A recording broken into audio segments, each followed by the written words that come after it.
Hi everyone, it's me Darlene. I want to knock out a quilt block, but I am so seriously stuck on what to do, and I thought I better just turn the camera on, do my intro, and that'll get me motivated. I hope.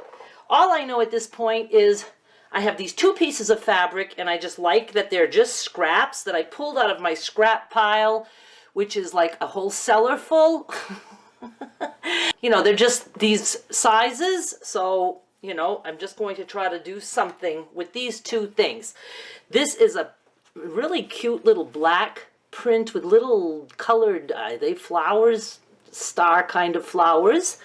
And then this is just a stripe, white and pink. So I'm going to turn the camera off and do some serious thinking, and I'll be right back. I decided on something. We are going to do a block that is going to start out as a tube, kind of Bargello style. How about we do that? I haven't figured out if this is going to be the right proportions. I'll figure that out at the end. But right now what I'm starting with is this block is 8.5 this way by 6 up and down. This block is, I actually cut it a little bit bigger than 8.5. When I sew them together and open that, then I'll just trim to match. So 8.5 wide, this is 6 tall, this is 3 tall. I'm going to go sew those together right there. I'll be right back. I have that together. I pressed it open and I'm going to trim now. And now I'm going to sew this to this. We're going to create a tube right across there. I now have a tube. Now let's assume for the heck of it this turns out okay, because I have no idea if it will. And let's say you wanted to do this, you could certainly make strip sets the whole width of your fabric. So your pink would be 3 inches tall by 42 or whatever it is. The black would be 6 inches tall by 42 or whatever it is. You would sew those together. You would sew that together again to make a tube, and then you could cut 8.5-inch pieces if this ends up turning out okay.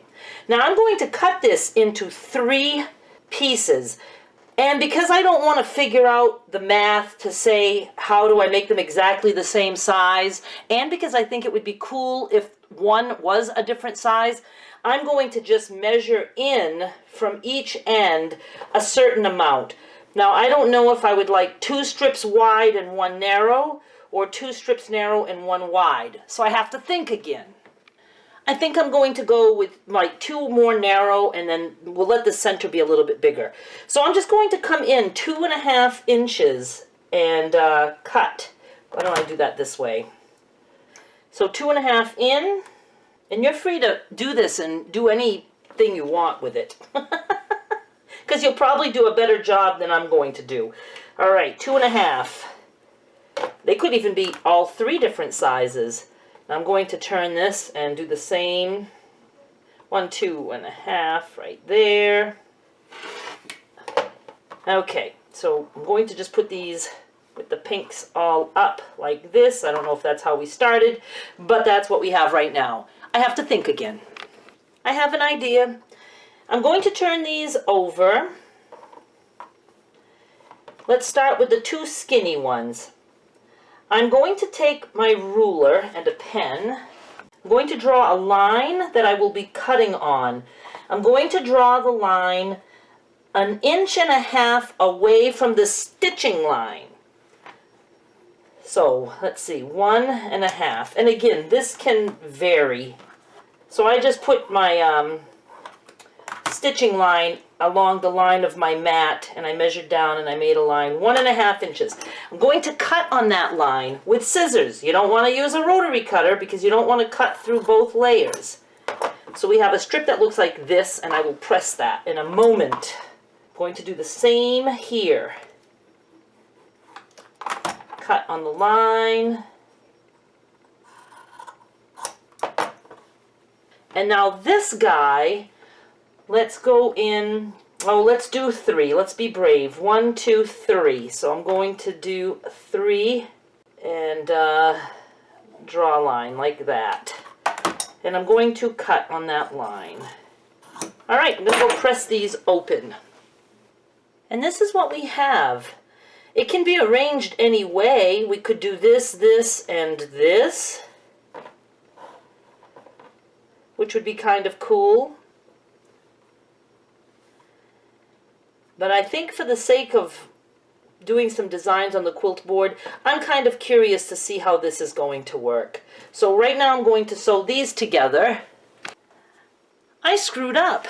I won't know what I told you until I edit this video, but didn't I say that this was 3 inches tall? The pink was 4 inches tall. I wanted 3 inches. But it's quite obvious to me that it was taller than 3 inches because it's taller than 3 inches now, so I must have cut it 4 inches. So this strip should have been 3 inches tall, and the black is okay at whatever I said, 6 inches.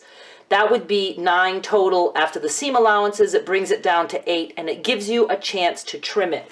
This came out almost 7.5 inches wide, so I did trim the 2 sides. I only had to take off like a tiny little bit.